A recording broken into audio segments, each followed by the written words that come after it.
মেয়ের নানা মেয়ের জন্মের পর ওয়াদা করেছিল নাতনির বিয়ের সময় নাতনির যত ওজন হবে ততগুলো পয়সা দিয়ে তাকে উপহার দিবে।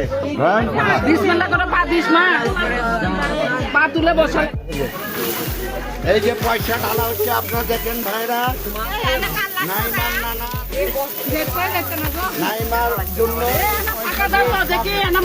দেখবেন যারা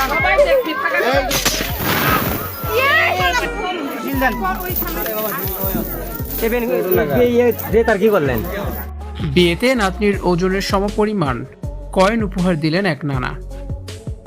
বগুড়ায় নাতনির বিয়েতে এক অনন্য ও ব্যতিক্রমী উপহার দিয়ে এলাকায় চাঞ্চল্য সৃষ্টি করেছেন এক নানা। নাতনি নাইমা বেগমের ওজন মেপে ঠিক সমপরিমাণ ওজনের ধাতব মুদ্রা উপহার দিয়েছেন তিনি।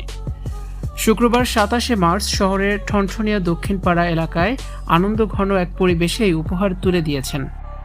উপহার হিসেবে দেওয়া ওই কয়েনগুলোর মোট ওজন ছিল 70 কেজি 300 গ্রাম। 1 টাকা, 2 টাকা ও 5 টাকা মূল্যমানের এই বিপুল পরিমাণ মুদ্রা গত 10 বছর ধরে জমিয়েছিলেন আব্দুল কাদের ও তার প্রয়াত স্ত্রী।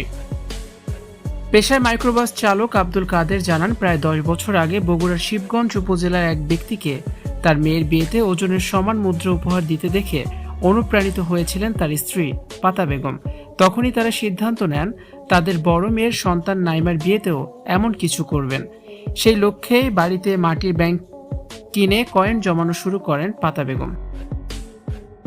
তিনি আরও জানান, দুর্ভাগ্যবশত 2023 সালে হঠাৎ মৃত্যুবরণ করেন পাতা বেগম। স্ত্রীর মৃত্যুর পর মানসিকভাবে ভেঙে পড়লেও তার শেষ ইচ্ছে পূরণে অনড় থাকেন আব্দুল কাদের। তিনি কয়েন জমানো অব্যাহত রাখেন। নাতনি নাইমার বিয়ে বছর দেড়েক আগে শাহজাহানপুর উপজেলায় ঠিকাদার হৃদয় হাসানের সাথে সম্পূর্ণ হলেও তখন পর্যন্ত ওজনের সমপরিমাণ মুদ্রা জমা না হওয়ায় আব্দুল কাদের অপেক্ষা করার সিদ্ধান্ত নেন। অবশেষে কাঙ্ক্ষিত পরিমাণ মুদ্রা জমা হওয়ার পর গত 27শে মার্চ শুক্রবার আব্দুল কাদের তার বাড়িতে নাতনির জন্য এক বিশেষ অনুষ্ঠানের আয়োজন করেন। সেখানে জামাই ও নাতনির শ্বশুর বাড়ির আত্মীয়দের সামনে একটি বড় দাঁড়িপাল্লা আনা হয়। পাল্লার একদিকে বসানো হয় নাতনি নাইমা বেগমকে, আর অন্যদিকে পলিথিনে ভরা কয়েন তুলতে থাকেন নানা। এক সময় নাতনির ওজনের সমান হলেই 70 কেজি 300 গ্রাম ওজনের মুদ্রাগুলো তুলে দেওয়া হয় নাত জামাই হৃদয় হাসানের হাতে। এমন অভাবনীয় উপহার পেয়ে আবেগ সামলাতে পারেনি নাতনি নাইমা বেগম।